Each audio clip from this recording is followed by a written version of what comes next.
I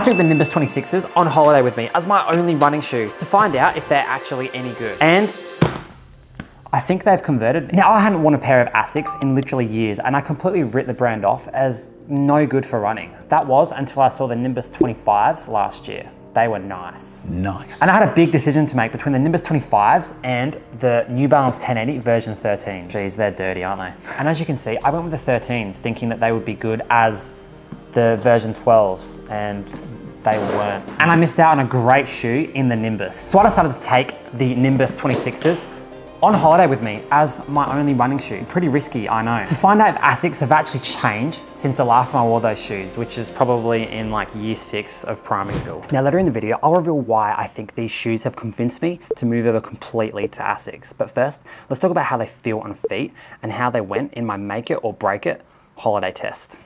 Also, here comes a 10-second montage.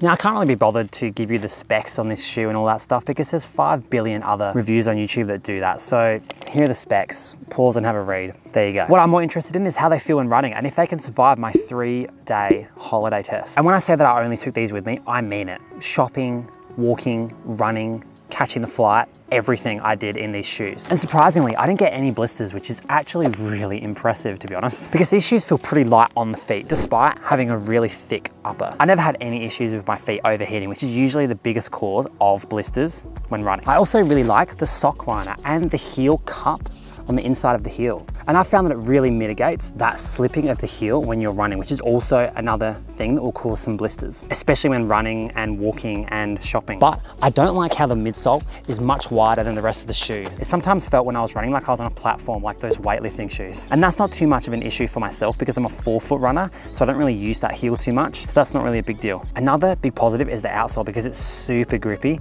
and it's perfect for myself who usually darts on and off trails during my easy runs. This loop thing is really cool. My toxic running trait is that I don't untie my shoes. I just pull at the back and take them off like that. Not good. But this thing really helps to facilitate that. So big thumbs up. All right, the weekend stress test. Day 1, I ran to the shops and back because I got to Melbourne pretty late. So they were actually pretty good that day. Like really comfortable and soft, but not too soft. So they still had a little bit of responsiveness. I tend to not like shoes that are too soft and just take a little bit more effort to maintain pace. Like these things. I was running 440 to 450 kilometers in that run, and that 8mm drop felt absolutely perfect for my running style. I usually find that any shoes that have a higher drop than this really start to impact my running, and they feel horrible, but not these feel great. The Nimbus seems to have found a really good balance. So day 1, they passed. Now day 2 was a VO2 max session in a cushioned daily trainer. They weren't the best, but I survived. So let's have a look at the data. 2 weeks ago, I ran that same workout of 8 times 400 meter repeats. And it seems like at that same heart rate, I was around 3 to 4 seconds per 400 meters slower than the Vaporfly 2s, which I ran that workout in a couple of weeks ago.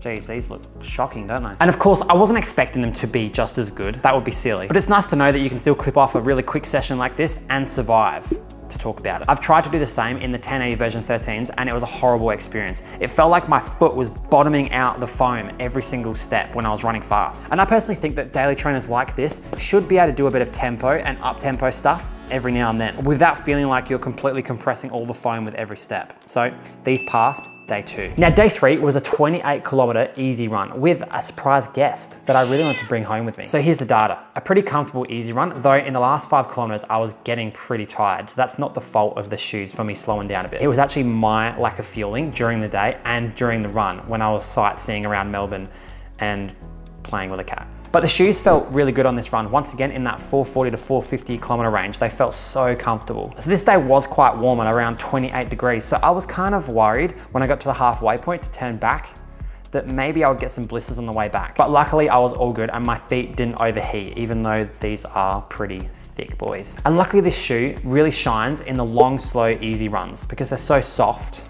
and really conservative on your feet. So if you're looking for a shoe that's gonna help you to support those long, easy runs in a marathon block, for example, that's gonna be starting in 3 weeks' time, then maybe this shoe is the right one for you. Because I usually shed through my running shoes, starting with the outer heel. As you can see, outer heel, outer heel. And this usually starts around the 50-kilometer mark. Maybe I have something wrong with my running technique.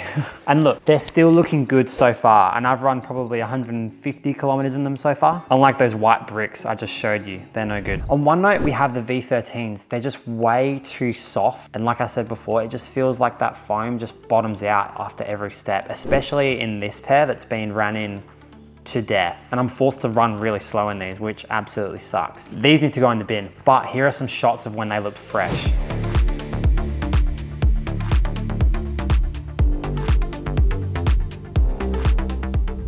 But here's what's interesting. Despite these being 50 grams heavier, they feel so much lighter on the feet compared to the V13s. Especially when you pick up the pace in these, they feel like clown shoes. But on the other side of the spectrum, we have the Nike Pegasus, another daily trainer. Here's what Nike says about them. A springy ride for any run.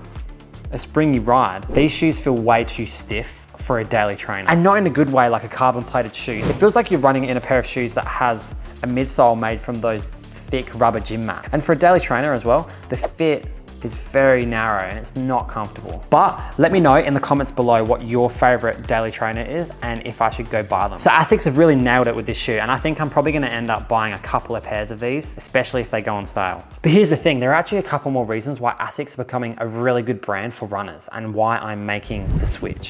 Asics are a brand that are really trying to satisfy any and all kinds of runners. High arch, low arch, wide foot, narrow foot, trail running, road running, you name it, and they're satisfying that audience. Asics has literally everything covered. For example, if the Nimbus doesn't fit you properly, you can get a wider option. And if you require more arch support, then you can pick up the Kayano instead, which is very similar to the Nimbus, just with more support for the arch. And they also have a stack of trail shoes for you elevation kings. And another awesome thing that I've found is that the fit is very similar across many shoes. So say for example, if I want to pick up a shoe that's very similar to the Nimbus in more of like an up tempo or a tempo or a speed session shoe, I can just get the Super Blast or the Nova Blast, and I know that the fit's gonna be very, very similar. They have such a deep lineup of shoes that it'd be pretty hard to not find a shoe that suits your needs. Oh, they're also very well known for being durable as fuck. Like you're probably gonna get hundreds and hundreds of kilometers out of this Nimbus 26. And this is so important for us runners that are running in these shoes for 3, 4, 5 days a week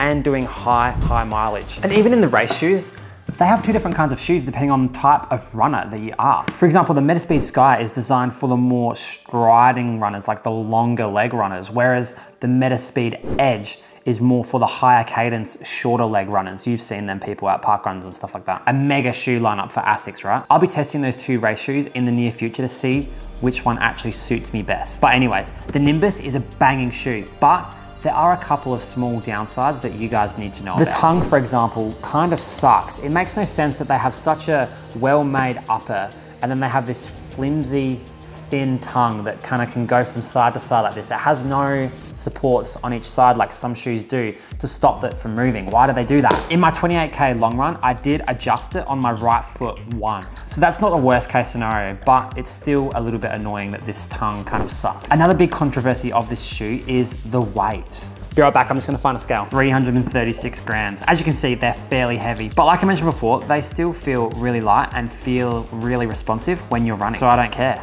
And if these shoes feel this good being heavy, imagine what the Nimbus 25s feel like, because they're slightly lighter. They would be absolutely nuts. So maybe I'll go pick up a pair of them when they're on sale. Another little gripe that I have is the stack height itself. As you can see, they're very high stack shoes, and I don't know why I'm complaining about this because this is literally a daily trainer. They did actually bump up this a couple of millimeters compared to the Nimbus 25. So once again, I might have to go buy that and rotate between them. And one last little gripe that I have with this shoe is obviously the color. It's Australia and it's summer and I picked a black shoe again. Why did I do that? On my weekend away, they weren't too bad, but today, when I went out to do that little montage, it was 33 degrees and my feet were cooking. So I may need to avoid longer runs over 90 minutes in the Australian summer and also montages, I guess. But overall, this is a pretty good shoe and I'll give it 8 out of 10 bananas. Hope you enjoyed the video. Peace.